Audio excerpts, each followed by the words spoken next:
Hyponatremia occurs when the sodium level in the blood is abnormally low. When sodium levels drop, water moves into cells, causing them to swell. This is particularly dangerous in the brain, leading to cerebral edema and increased intracranial pressure.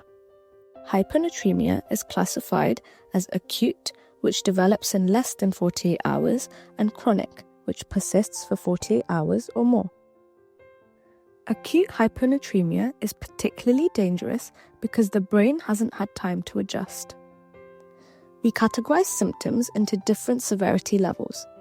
Moderately severe symptoms include acute confusion, nausea without vomiting, and headaches.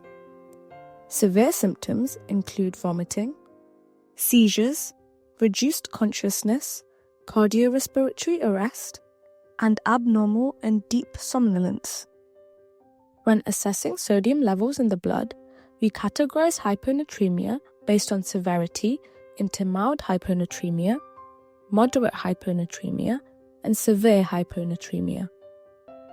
Severe symptomatic hyponatremia is usually biochemically severe with corresponding symptoms.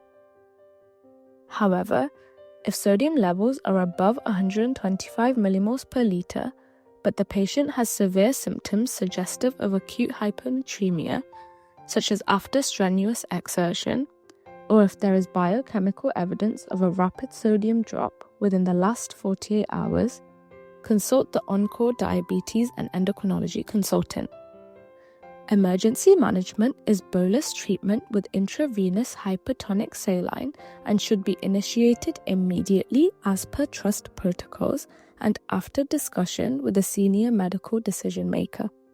Hypertonic saline should be administered in an environment that allows close clinical and biochemical monitoring.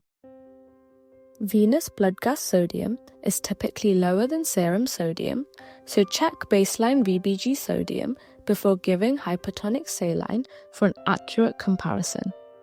After each infusion, check sodium levels using point-of-care venous blood gas measurements and reassess the patient clinically. The initial treatment goal is a 5 millimole per litre rise in sodium, typically enough to improve symptoms.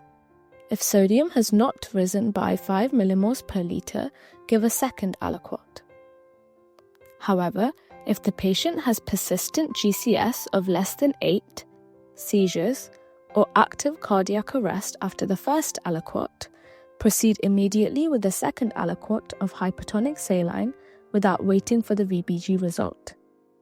Stop hypertonic saline if symptoms improve, if sodium increases by 10 millimoles per litre or more, or if it reaches 130 millimoles per litre, whichever occurs first. After achieving the initial target, stop hypertonic saline, administer minimal volume of normal saline to keep the IV line open, begin diagnosis-specific treatment, and regularly monitor sodium levels. Check lab sodium at 6 hours, 12 hours, and then daily until stable. Rapid correction of sodium levels can lead to damage to brain regions, leading to osmotic demyelination syndrome. To minimize this risk, limit sodium increase to no more than 10 millimoles per litre in the first 24 hours.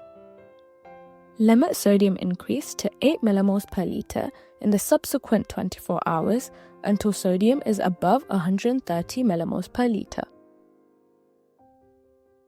Thank you for watching.